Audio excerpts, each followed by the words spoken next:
Good morning, everybody.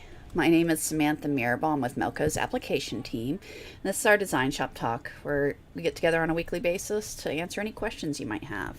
Give me a second so I can get the live videos up so I can see any questions you might have. Mute it so I don't have to listen to me talk. That would not do. Okay, almost. There's Facebook and here's YouTube. Awesome. So we do stream live on both platforms, so feel free to type in any questions on the feeds and we'll get any questions answered. I have very few questions for today, so please type in whatever you might want answered, so we got something to talk about. Otherwise it might be pretty short today. Okay, so let's jump into the ones that I had sent in ahead of time, and then I'll double check and see what else we have. All right, I know you showed how to do a decorative stitch for a stipple, but I can't find the video. I want to make my own. How do we do it? Okay, so let's look at it. So with decorative stitches, it's anyone who watches any of these knows I love them. So here's an example of one that I did. All right, so when you're creating a decorative, the things that you want to pay attention to are your the start point and their stop point. So whether it's a running stitch like this, which is for stippling, you know, that same effect, you know, a quilting effect, you want to make sure your start and stop are on that exact same line. You know, you have the origin right here where you can start it at that point and make sure you end on the red line. That's one. Good morning, Lorena in Alaska. So that's one way you can do it. Another would be to, you know, if you don't want to turn that on, you can turn on your grid and just watch the grid. If you don't want to use the grid, you can always use vector lines. Okay, but the key is your start and stop have to be on the same line. Okay, so when creating a stipple type effect like this, you would draw whatever it is you want to draw using your walk. You can even use satin elements and things like that. You just need to pay attention that you're always, you know, you don't want trims mid stitch, so you want to make sure your starts and stops end up in the same place. All right, so let's look at it. This one I did as a single, just a walk. All right, so literally I started there and, you know, traced around whatever you want it to look like. All right, I'm not tracing, obviously. I'll show you, did I put the other one in here? Yeah, this is another one I did. You know, I drew out a shape, again, making sure your start and stop are on the same point. Once you create whatever it is you're going to create, whether it be a running stitch like this, let's say you want to do, I don't know, I'm trying to think. I'm going to draw a line so I have something rather than turning on the grid, just so that we can draw something for you live. All right, so let's say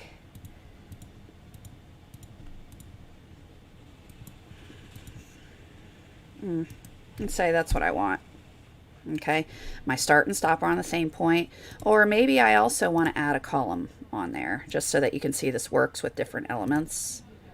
All right, let's see. So we got that. This is really ugly and I'm sorry. I just want to give you multiple elements so that you can see how this works. Yeah, this is really ugly.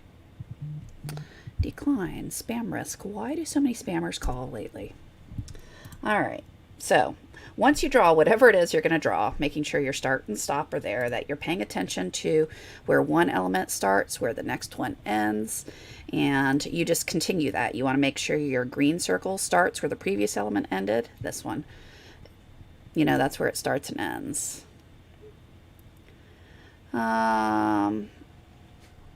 Okay, so take this and now we're going to go over and say save custom shape. All right, so you select whatever it is you want. So select, right click, save custom shape, give it a name. I usually call it test, tell it to be a decorative. And the reason I use test is so I don't create a bunch of junk in my thing. I just keep on overwriting it over and over and over again. Okay, good morning, Rick. All right, do I want to replace it? Yes, I do. All right, so now I can go draw a line, tell it to be a decorative, change it down to be test, draw my shape, and there's the thing we created in all its ugly glory. So you can also use these as fills. So these decoratives can be used as fill patterns. So let's say I'm going to create a complex. I'm going to make it a rectangle just so I have something easy. All right. So I'm going to take our fill shape here, double click on it, right click, go to properties, however you want to get into the property box. It doesn't matter. So from here, I'm going to tell it to be a decorative fill. All right. And I'm going to apply that. So this one, it's currently set to geometric, but we can come down and tell it to be horse. So there's that horse pattern that I did earlier. We can tell it to be our test pattern that we just created. Test. Let's see what that does. So there's that test thing that we created. Now notice you've got these I don't know what they're technically called, but these line thingies, that allows you to adjust how the pattern's positioned. So you can play with it to get kind of the layout within your fill, how you want it to be. And you literally just move it around until you like what you have.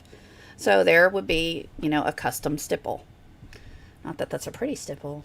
I wouldn't use it, but you get the idea. So I just wanted to show you can use multiple elements, that you can use not only walk stitches, but you can also use satin stitches, whatever you want within there. Okay. All right, so that's creating a decorative, and like that horse one or the sunflower, whatever it is, just make sure you're paying attention to your start and stop. You want to make sure it's on the same line.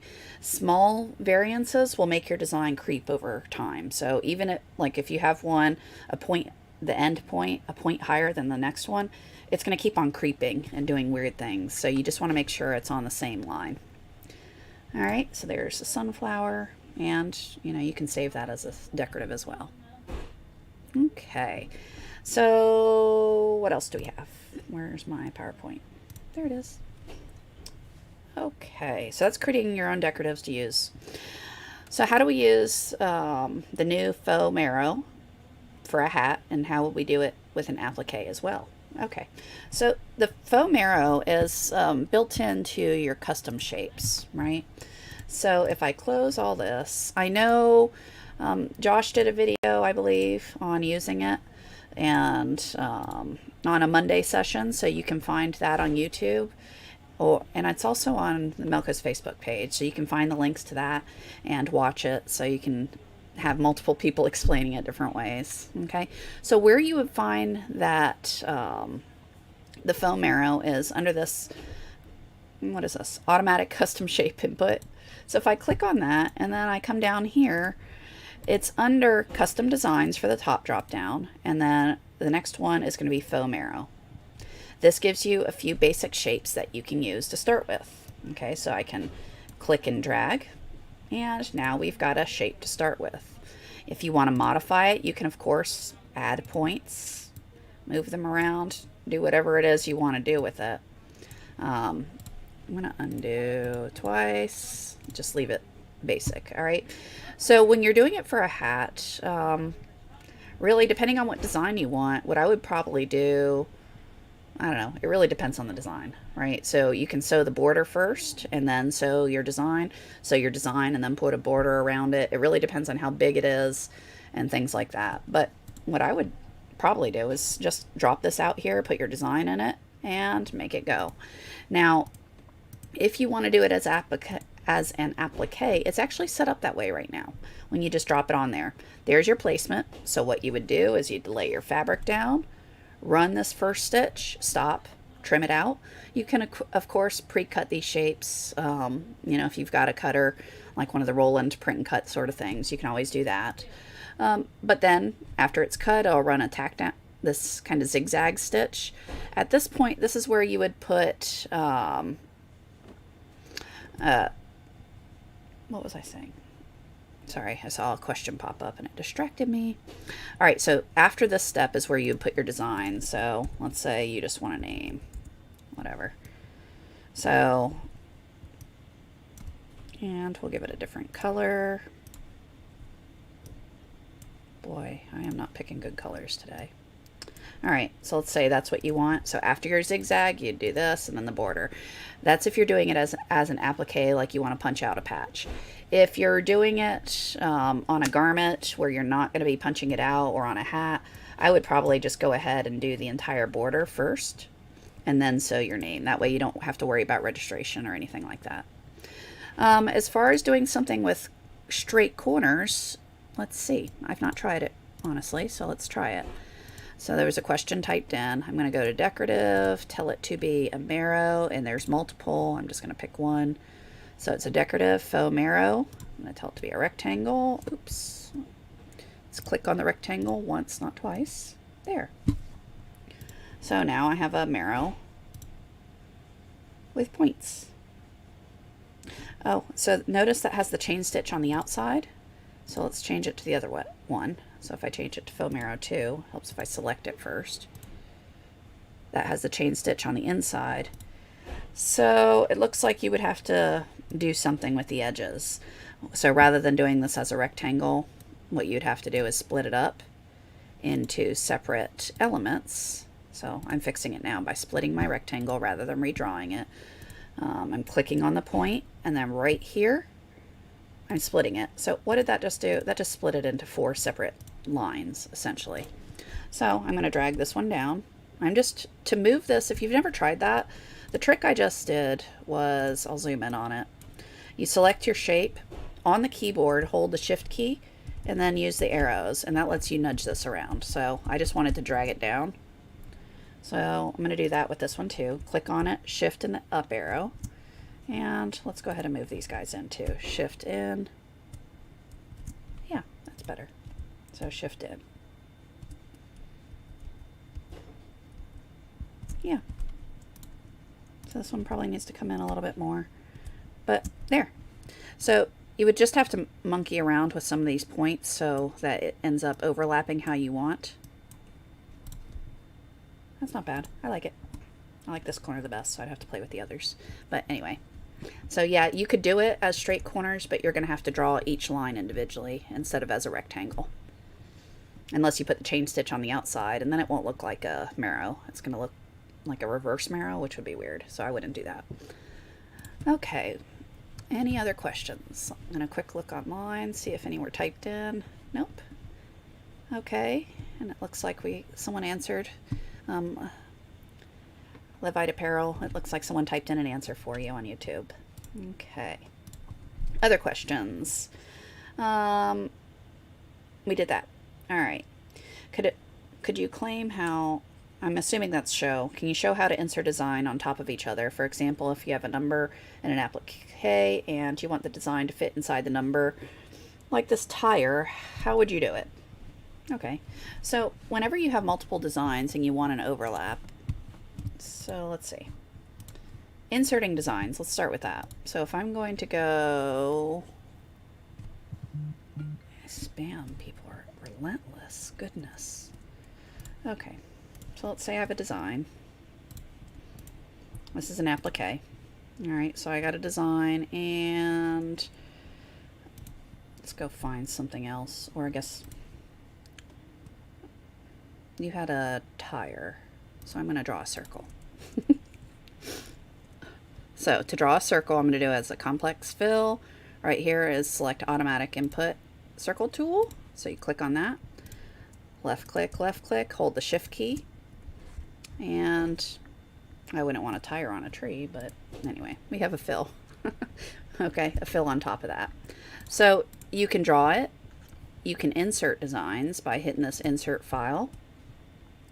And let's say I want 2 trees. I'm going to insert that. When you insert, it's going to drop it right in the middle, so you're going to have to move it to wherever you want it to go. Okay. So now what you've got to think about is the overlap. You know, is it going to be okay how you originally did it? So I'm going to get rid of the tree and just deal with the circle. So get rid of my multiple trees. There. So I've got 1 tree and a circle. So if you think about how this is going to sew, I'm going to get this satin stitch underneath this fill. So what's that going to look like? Most likely you're going to get kind of this raised bump in that fill area, which may not be the look you're going for. So in that case, it's just a matter of modifying your stitches so that you're getting rid of that bulk. So notice this isn't an applique because it was created as an applique. What you'd want to do is, break it apart into its pieces. So I'm going to go operations. So select the applique I want to modify. So I want to delete my satin stitches right around here. Right click, go to operations, convert to wireframe. What did that do? All it did was take it out of the applique.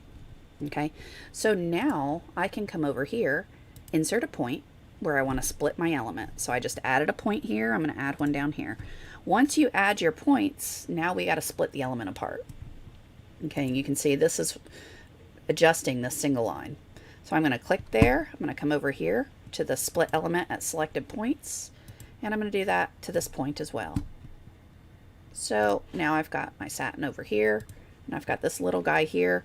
If I want to have this sew continuously, maybe I don't want to get rid of that altogether so it does a trim and then it moves over here and does a trim. Maybe we want to convert that over into a running stitch, so it's just a walk stitch. That's easy. So you can either go right click, operations, change element type. All right, that's one way. Select it. So select what we want to modify. I can,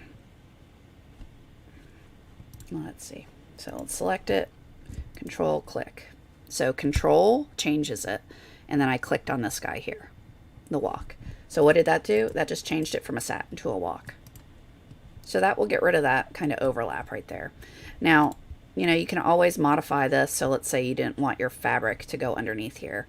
All right, well, that's just a matter of changing my points for, oh, I'm changing a vector. That's not going to do anything. We got to go find, so there's my walk stitch. That drives where it's going to go. Well, at this point, what I would do is just add some points, delete. Do any of you know the trick here? All right, so to change this from a curve to a straight line, hold the control key down and right click. Control right click on any curve and it will change it. How would you get rid of that curve if you didn't use that control click thing? Well, you come over here and play with the Bezier handles, and I don't know about you, but I have no patience for this sort of game. So I just control right click, done. All right, looks like we have a question on YouTube. Let me scroll down so I can actually read it. How to print a design on an A3 page in DS10. I do not know the answer to that one. I assumed you would just go change the page type to A3 and in 11. So I would assume you could do that in 11. I've not tried it, so I will go try that and figure out or talk to them if it doesn't behave how expected, and we'll get that answered for you. I've not tried it, so I don't know for sure, but I'll find out for you. Okay. So I took the nibble out of there. Oh, okay. So they already typed that that's a bug and they're fixing it on one of the service pack updates. So excellent. All right. So there's the walk. Then you would just do the same thing for the lower layers or duplicate that and change it. Okay. How can we do a printout of all the letter types in DS? All right. So I'm just going to start a new file. I'm going to right click on the lettering. That brings up this. So see right here, it says print all. Well, if I print all, yeah, it says, okay, you want to generate this massive document. Sure. But what I usually do is I just save it as a PDF. So change it to PDF and say okay and print it to PDF. And that will print the entire thing for you. You can, of course, print it to paper, but it is 229 pages long, which is long. So I usually just save it as a PDF and send my clients the PDF. You're welcome, guys. All right, so let's see. Any other questions? Where's my... So we did that. Okay. That was actually, everyone was really quiet this week. So that's all the questions that I got ahead of time. So do you guys have anything else you want to talk about? Wait a sec to see if I see anything else pop up. Otherwise, I guess it'll be a 20 minutes, not bad. It'll be a relatively short day. I try to rotate an old design in V11. It distorts and throws stitches everywhere. Are they working on a fix for this? If you have that design, if you can send it to applications@melco.com, that would be helpful, because I know I rotate lots of designs. Most of mine are old, so I don't see it. So it'd be helpful if we have a file to see what the possible issue might be. So someone started to type, can you take a shirt logo? And I don't see what else. I'm assuming you are going to ask how to use it. Can you take it and use it on a hat? It really depends on the design. So I'm making an assumption that that's what you're asking. Really depends on the design. You know, in general. Oh, make it large for a back logo. Okay. So it depends.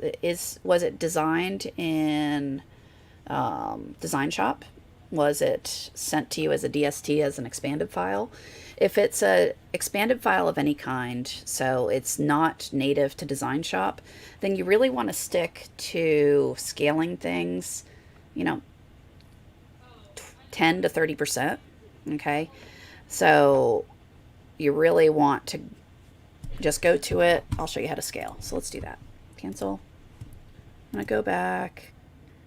Is it possible to change the density on an old DST? Yeah. All right, so, boy, lots of questions. All right, one thing at a time, since I'm now jumping around. Make it large for a back. Okay, let's start there. Nope. Open. I don't want to make a tree. Let's go to, you guys know that you guys have a bunch of designs that are included with the software. So if I go to the C drive, designs, you got a library of stuff in here. Okay. What do we want? I don't know. I like music, so let's try that. Ooh, he's cool. Let's see what this is. Okay. So you've got a design and you want to scale it. So different ways you can scale it is select the entire thing, and you see it has a box. You can drag it. Right now, notice it lets you do all kinds of crazy stuff. And do we really want to scale it like that? Probably not. So a better way to do it is to hold your shift key, and that will lock the proportions. Okay, so that allows you to scale one way. If you know you want to scale it by a percentage or to a specific height, let's say you want it 8 inches tall, you can tell it to be 8 inches, hit enter, and now I've got an 8-inch tall angry looking 8th note. Okay, so that's one way you can do it. If you're dealing with expanded files, it is safer to scale it by percentage, no more than 20 to 30% at your max. So to do that, down here you have the W and the H. You can click on them. It doesn't matter which, and just tell it, let's say if I want it smaller. So 20% means I scale it to 80% of the width. So that scales it down 20%. All right. If you want to scale it taller by 20%, so I want it larger, 120% of its size. There we go. All right. So there, that would scale it. Now, if you're working with expanded files, like I said, you want to stay plus or minus 20 or 30%. So if you really want to go from a 3-inch logo to a 12-inch, you know, a 10-inch back, you would need to go back to the digitizer and ask them to scale it for you. Or you would have to scale it and fix all the issues that would pop up with scaling a DST that much. All right, so that was that one. Let's see, we had some typed in on YouTube. Let me go see that. Is it possible to change the density in an old DST? So yeah, so let's go open one. I'm going to open an EXP. It's the same difference. So just because I have it here. So if you want to change densities in EXP files, you're going to do that using your scale. All right. So you select whatever it is you want to mess with, come down here, right click and go to scale. From there, you can adjust densities down here. So fill density. You can also deal with full pole compensation up here, but this is where you would play with that. Okay, so you would adjust it in the scale tab. Let's see. back to Facebook, see what else we have, and then I'll come back to YouTube. We did that one. Do they have faux marrow and Bernina V8? I don't think so, but I honestly have no idea. I don't use the Bernina V8 software. I just use DesignShop. So I doubt it, but I don't know. I'll ask the people who do, excuse me, I'll ask the people who do know and get that answered for you. YouTube, let's see. I have a customer that wants a font from Etsy and they're not able to send it as a DST. Is there a way to convert it in the software? What font type do they have? Because you can use pretty much any embroidery font type that you want. Because if you look, if I go File Open, just to give you an idea, there's a list in the manual, but look at this. There are a million file, all right, I'm exaggerating, but there's a lot of different file types that you can open and use, and they all work just fine. So there's no reason to have to convert it. You just open the file and move along. Okay, so if they are able to send you, PES files, well, just open the PES files and move your letters around and call it good. If it's a true type font or something like that, you would have to install it on your computer, and then once it's installed, close the software, open it back up, and it will show up as an available font. Last thing someone asked on YouTube, is there a way to tighten the stitches on a satin border when completing the applique? What do you mean tighten? As in making so you see less fabric so that the stitches are closer together? Let's go back to my goofy tree. Okay, so on the border, when you say tighten the stitches, do you mean have better coverage here so that you don't see fabric underneath? Is that what you're asking? Because if so, that's density. All right, so what you want to do is go into the properties, and on your cover stitch, you want to adjust the top stitching density here to something lower.